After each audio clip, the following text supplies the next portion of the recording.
So today we're going to talk about how exactly the human stress response occurs. Stress is something that we all deal with as humans, and in this video we're going to go over exactly the neurobiological mechanisms by which this occurs. So the major thing that what activates our stress response is the hypothalamic pituitary adrenal axis, or for short we can call it HPA axis. And this axis is basically the coming together of the central nervous system, which is really important in this type of response. And that's where the hypothalamus comes in, because hypothalamus is a major part of the central nervous system. And the endocrine system. And that's where pituitary comes in. The pituitary gland is a major part of the endocrine system. And it's located right here where this blue thing is pointing. That little sac that you see in the center, that's the pituitary gland. And it hangs right off of the hypothalamus. So let's go a little deeper into what the hypothalamus is and what role the central nervous system plays. So there's a nucleus in the hypothalamus called the paraventricular nucleus, or PVN for short. And when there's stress or fear, the amygdala is going to send an indirect excitatory input to the PVN.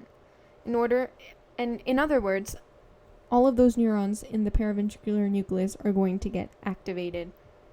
And when that happens, a hormone called corticotropin releasing hormone, or CRH for short, gets released into the pituitary gland. So now we're entering the endocrine system from the central nervous system.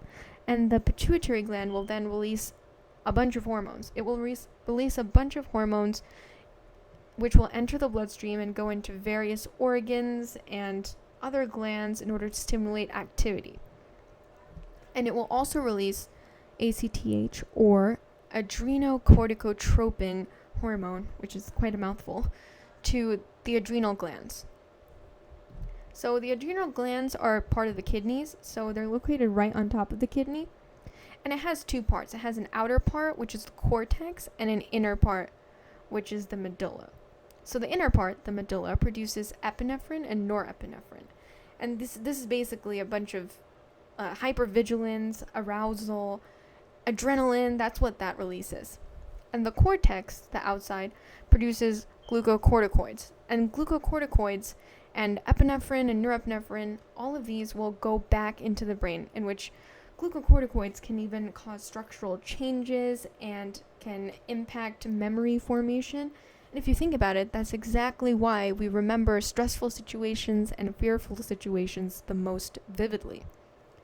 And now once we have these signals in our brain is what tells us to be stressed out. That's when we get sweaty, we get shaky, we get hypervigilant, we get really aroused, and that's how it happens. So there you have it. That's how human beings get stressed.